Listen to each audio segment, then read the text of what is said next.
வணக்கம் ஃப்ரெண்ட்ஸ், நான் உங்கள் வெற்றி விகாஸ் அகாடமியிலேருந்து கல்யாணம் பேசுகிறேன்.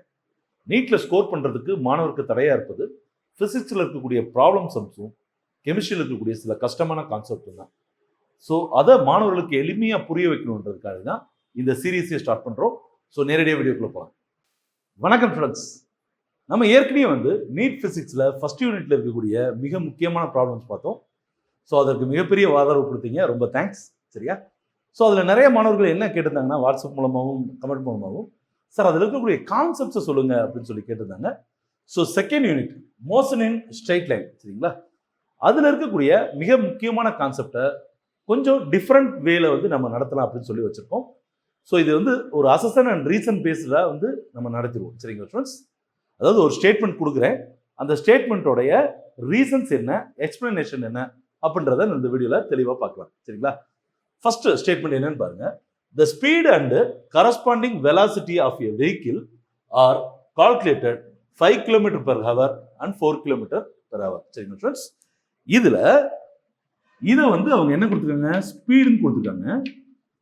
இதை எப்படி கொடுத்துருக்காங்க, வெலாசிட்டின்னு கொடுத்துருக்காங்க. சரிங்களா? ஸோ இதை பார்க்கும்போதே நமக்கு தெரியுது ஸ்பீடு வெலாசிட்டியை விட கூட இருக்கு. ரைட்டா? இது பாசிபிளா, இதுக்குரிய எக்ஸ்பிளனேஷன் என்ன அப்படின்றத நம்ம டீட்டெயிலாக பார்க்கலாமா? Okay students, first of all speed is equal to distance travelled, அதாவது ஆவரேஜ் ஸ்பீட்னு வச்சுக்கலாம், அப்போதான் கரெக்டாக இருக்கும். Distance travelled by time. சரிங்களா?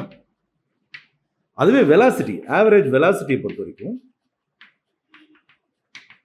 Displacement by time. சரிங்களா? ஸோ ஆவரேஜ் ஸ்பீட் என்ன, distance travelled by time, average velocity means displacement by time. சரிங்களா? இது உங்க எல்லாருக்குமே தெரிஞ்சிருக்கும். சரிங்களா? இது இன்னும் கொஞ்சம் டெப்த்தாக அனலைஸ் பண்ணுறதுக்காக நம்ம ஒரு 2 பொசிஷன்ஸ் வச்சுக்கலாம்.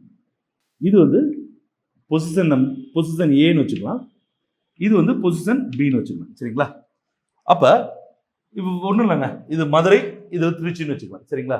மதுரை திருச்சி நேஷனல் ஹைவே இருக்குது பார்த்தீங்களா, அது நேராக இருக்கும், இருக்காது, கொஞ்சம் கர்வ்டாக தான் இருக்கும் இல்லையா? புரியுதா ஸ்டூடெண்ட்ஸ்? சரி, அப்போ இதில் நல்ல கவனிங்க ஸ்டூடெண்ட்ஸ், இதுதான் அந்த நேஷனல் ஹைவேன்னு வச்சுக்கலாம். இதில் நம்ம காரோ பஸ்ஸோ சைக்கிளோ எதுலையோ போகிறோம்னா இந்த டிஸ்டன்ஸ் இருக்குது பார்த்தீங்களா, இந்த கம்ப்ளீட் டிஸ்டன்ஸ், இதை தான் நம்ம என்ன சொல்லுவோம்னா பாத் லென்த்னு சொல்லுவோம். Path length technical term. சரிங்களா? இந்த பாத் லென்த் தான் டிஸ்டன்ஸ் டிராவல் டோட்டலாக. சரிங்களா?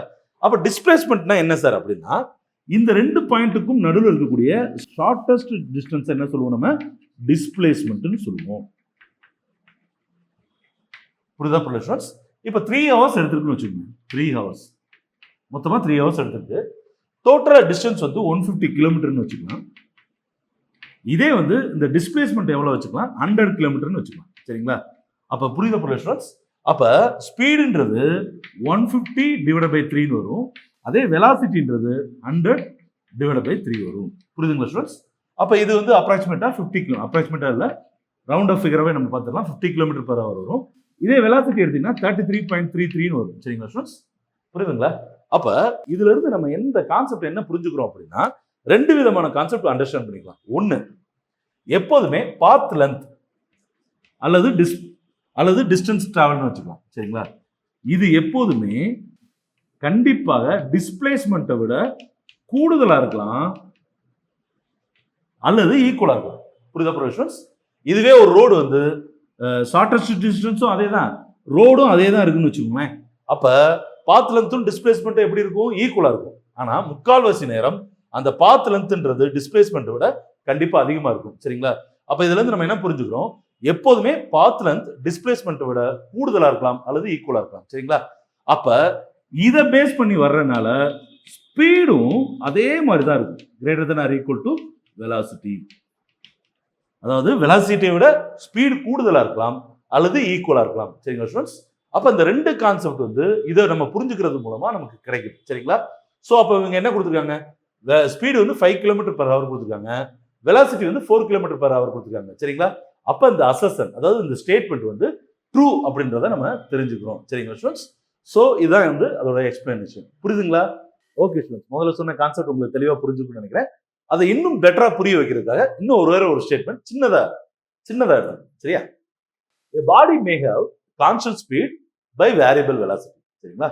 ஒரு பாடிக்கு, அதாவது ஒரு மூவிங் ஆப்ஜெக்ட்டுக்கு கான்ஸ்டன்ட் ஸ்பீட்லையும் வேரியபிள் வெலாசிட்டிலும் இருக்க முடியுமா அப்படின்னு ஒரு கொஸ்டின் கேட்காங்க. அதை நம்ம பார்த்துடலாம். சரிங்களா? இப்போ இது P, இது Q, இது R வச்சுக்கோங்க. சரிங்களா ஸ்டூடண்ட்ஸ்?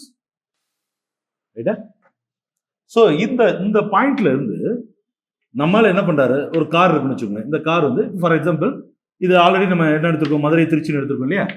நடுவில் இது ஏதோ ஒரு மேலூர்னு வச்சுக்கோங்க. ரைட்டா? மேலூர்னு வச்சுக்கோங்க. சரிங்களா ஸ்டூடண்ட்ஸ்?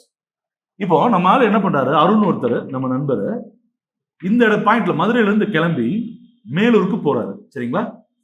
மேலூர்ல இருந்து அவர் என்ன பண்ணிட்டாரு, தன்னோட பர்ஸை வச்சுட்டு வந்தார். ரைட்டா? ஸோ திருப்பி என்ன பண்றாரு, மதுரைக்கே திருப்பி ரிட்டர்ன் வர்றாரு. ஓகே, புரியுதா போல ஸ்டூடண்ட்ஸ்? அதுக்கப்புறம் பர்ஸை எடுத்துட்டு அகைன் வந்து அவர் திருச்சிக்கு போய் சேர்ந்துறாருன்னு வச்சுக்கோங்க. சரிங்களா? ஸோ ஃபர்ஸ்ட் எங்க போறாரு, மேலூருக்கு போறாரு, அண்ட் தென் திருப்பி வர்றாரு. ரைட்டா? இப்போ கார்ல போகும்போது ஒரே ஸ்பீடை மெயின்டைன் பண்ணவே முடியாது. ரைட்டா? புரியுதுங்களா ஸ்டூடண்ட்ஸ்? யாராவது குறுக்கில் வருவாங்க, ஸ்பீட் பிரேக்கர்ஸ் இருக்கும், நிறைய டோல்கேட்ஸ் இருக்கும். சரிங்களா? ஸோ ஸ்பீடு வந்து ஒரு கான்ஸ்டன்டா இருக்க வாய்ப்பே கிடையாது. சரியா? ஆனா நம்ம தியரட்டிக்கலா என்ன வச்சுக்கலாம், அந்த ரோடு வந்து எம்டியா பிளைனா இருக்கிறதா வச்சுக்கோம். சரிங்களா? வித் எந்த டிஸ்ட்ராக்ஷனும் கிடையாது, எந்த டிஸ்டர்பன்ஸும் கிடையாது அப்படின்னு வச்சுக்கலாம். சரிங்களா? இப்போ நம்ம அருண் என்ன பண்ண முடியும், ஒரே ஸ்பீட்ல ஓட்ட முடியுமா முடியாதா? தாராளமா முடியும். சரிங்களா? இதை நீங்க காருன்னு வச்சுக்கிட்டீங்கன்னா அப்படி கற்பனை பண்றது கொஞ்சம் கஷ்டமா இருக்கும். பட் பிசிக்ஸ்ல வந்து எல்லாமே பாசிபிள் தான். சரிங்களா? அப்ப நம்ம அருண் என்ன பண்றாரு, 60 கிலோமீட்டர் ஸ்பீட்ல போயிட்டே இருக்காரு. ரைட்டுங்களா? ஸ்ட்ரெயிட் ரோடுன்னு வச்சுக்கலாம், எந்த விதமான டிஸ்டர்பன்ஸும் கிடையாது. சரியா? அப்ப நான் ஆல்ரெடி சொல்லியிருக்கேன், ஸ்ட்ரெயிட் பார்த்த பொறுத்த வரைக்கும் ஸ்பீடும் வெலாசிட்டியும் கிட்டத்தட்ட ஈக்குவலா தான் இருக்கும் அப்படின்றத நம்ம பார்த்துருக்கோம். சரிங்களா? அப்ப இந்த 60 கிலோமீட்டர்ன்றது ஸ்பீடை பொறுத்த வரைக்கும் equal, at the same time வெலாசிட்டியை பொறுத்த வரைக்கும் ஈக்குவல். சரிங்களா ஸ்டூடண்ட்ஸ்? அவர் திருப்பி ரிட்டர்ன் வராரு. ஏன்னா அவர் பர்ஸ் மறந்துட்டு வச்சிட்டாரு இல்லையா? பர்ஸை எடுக்கிறதுக்காண்டி திருப்பி வர்றாரு. கொஞ்சம் ஸ்பீடாவே வர்றாரு, ஏன்னா லேட் ஆகுது இல்லையா? அதனால ஸ்பீடா வந்துறாரு 80 கிலோமீட்டர், இல்லைன்னா அதே 60 கிலோமீட்டர்ல வச்சுக்கலாம். அதே 60 கிலோமீட்டர்ல வச்சுக்கணும். சரிங்களா? அப்பதான் உங்களுக்கு கணக்கு ஈஸியா புரியும். ஸோ இந்த 60 கிலோமீட்டர்ல அகைன் என்ன பண்றாரு, திருப்பி வந்துறாரு. சரிங்களா? இப்பயும் ஸ்பீடு வந்து அதே 60 கிலோமீட்டர் தான், ஆனா வெலாசிட்டி மாறும். எப்படி சார் மாறும் அப்படின்னா, டைரக்ஷன் மாறுது இல்லையா? புரியுதா புரியுது ஸ்டூடண்ட்ஸ்? அவர் அங்க போனாரு, திருப்பி வர்றாரு. ரைட்டா? ஸோ அவர் வந்து எக்ஸ்ல இருந்து ஒய்க்கு போறாருன்னு வச்சுக்குவான். சரிங்களா? ஸோ திருப்பி என்ன பண்றாரு, ஒய்ல இருந்து எக்ஸ்க்கு வர்றாரு. அப்ப ஸ்பீடை பொறுத்த வரைக்கும் அது என்ன ஆகாது, சைன்லாம் சேஞ்ச் ஆகாது, ஏன்னா டைரக்ஷன் கிடையாது. சரிங்களா? ஆனா வெலாசிட்டி என்ன ஆகுது, இங்கிட்டு போகும்போது பாசிட்டிவ் சைட்ல இருக்காரு, இந்த சைடு வரும்போது நெகட்டிவ் சைட்ல இருக்காரா? அப்ப வெலாசிட்டி என்ன ஆகும், பாசிட்டிவாகவும் நெகட்டிவாகவும் வரும். புரியுதுங்களா ஸ்டூடண்ட்ஸ்? அப்ப இதுல இருந்து என்ன தெரியுது, ஒரு பாடிக்கு வந்து கான்ஸ்டன்ட் ஸ்பீடு இருக்கும் போதே வேரியபிள் வெலாசிட்டி இருக்க முடியுமானா எஸ், அஃப்கோர்ஸ் இருக்க முடியும். சரிங்களா ஸ்டூடண்ட்ஸ்? இதைத்தான் இந்த எக்ஸாம்பிள் வந்து நம்ம தெரிஞ்சுக்கிறோம். புரியுதுங்களா ஸ்டூடண்ட்ஸ்? ஓகே ஸ்டூடண்ட்ஸ், இந்த வீடியோ உங்களுக்கு கண்டிப்பா யூஸ்ஃபுல்லா இருக்கும்னு நினைக்கிறேன். அப்படி யூஸ்ஃபுல்லா இருந்துச்சுன்னா லைக் பண்ணுங்க, கிளிக் பண்ணுங்க, உங்க ஃப்ரெண்ட்ஸ் அண்ட் ரிலேட்டிவ்ஸ் ஷேர் பண்ணுங்க. உங்களுடைய டவுட்ஸ் எது இருந்தாலும் கமெண்ட் பாக்ஸ்ல கமெண்ட் பண்ணுங்க. அடுத்த வெளிச்சைக்கும் சந்திப்போம். நன்றி, வணக்கம், பாய்.